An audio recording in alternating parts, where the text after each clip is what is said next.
Melihat ke dalam diri.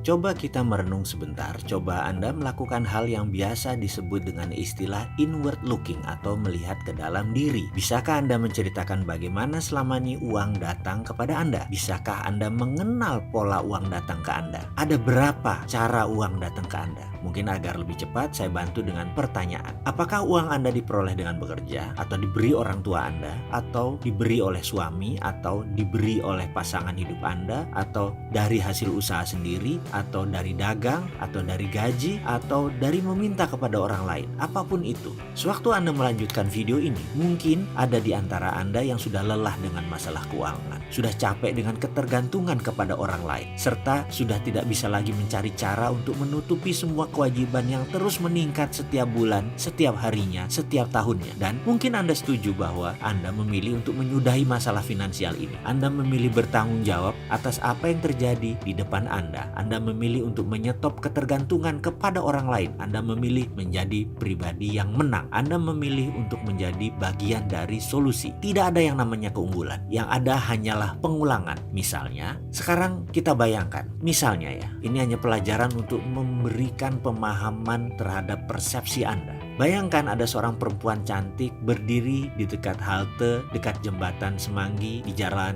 Jenderal Sudirman. Waktu menunjukkan pukul 12 tengah malam. Perempuan cantik dengan tinggi semampai berkulit putih tersebut berpakaian rapi, sesekali melihat jam di tangan kanannya. Ada beberapa orang berdiri bersamanya, tapi perempuan yang satu ini menarik perhatian karena kecantikannya. Kalau dilihat sekilas, usianya tak lebih 25 tahun. Make up-nya tipis, kecantikan alaminya terpancar. Anggaplah Anda sedang mengendarai mobil dan Anda berjalan perlahan di depan halte tersebut. Kira-kira apa yang terbesit pertama kali dalam pikiran Anda tentang perempuan cantik berdiri di sisi kiri jalan yang disoroti jelas oleh lampu merkuri dekat halte tersebut? Mungkin ada yang menebak, ini pasti cewek nakal sedang menjajakan diri. Atau ada juga yang menyatakan begini, mungkin perempuan ini baru pulang kerja shift malam dari hotel di Bilangan sekitar situ. Pokoknya macam-macam, pasti ada yang positif, ada yang negatif. Keduanya bergantung kepada template kepala kita masing-masing. Lantas, bagaimana template di kepala seorang tercipta? Mengapa manusia satu dan lainnya berbeda? Karena perbedaan itulah output atau hasilnya berbeda-beda juga. Ada manusia yang sukses, ada yang biasa saja, ada yang gagal, dan ada lagi beragam hasil lainnya. Template jalannya pikiran atau mind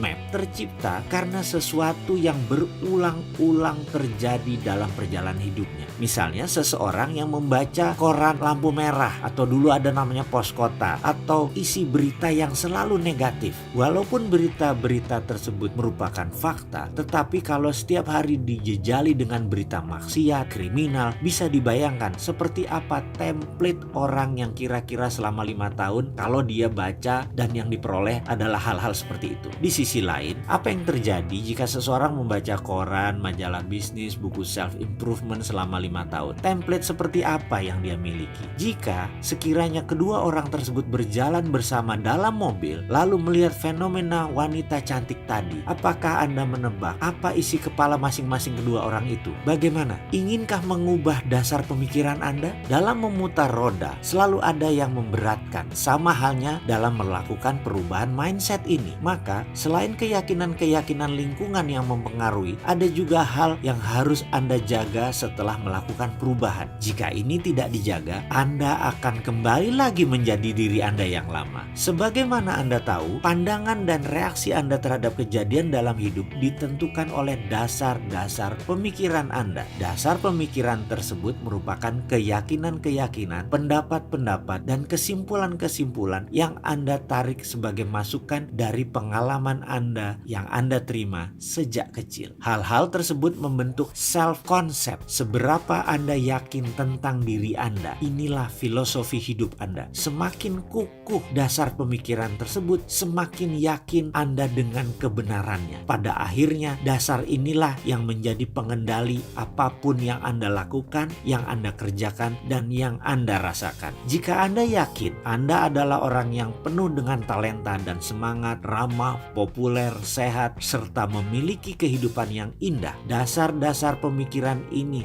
yang akan membawa Anda kepada penetapan sasaran hidup. Jika Anda belum memiliki template dasar tersebut, lakukan perubahan dan pasang template dasar tersebut dalam diri Anda. Lakukan seperti yang pernah dan terus saya lakukan. Ingat, yang penting bukan apa yang terjadi kepada Anda di dalam kehidupan ini, tetapi bagaimana reaksi Anda. Juga bukan dari mana asal Anda, tapi kemana tujuan Anda dan bagaimana Anda mencapainya. Sesungguhnya tujuan Anda hanya dibatasi oleh keilmuan dan imajinasi Anda. Padahal sebenarnya imajinasi itu tak terbatas. Jadi tujuan Anda sesungguhnya menjadi tak terbatas pula. Inilah dasar pemikiran dan keyakinan yang Anda perlukan untuk menunjang potensi sukses Anda.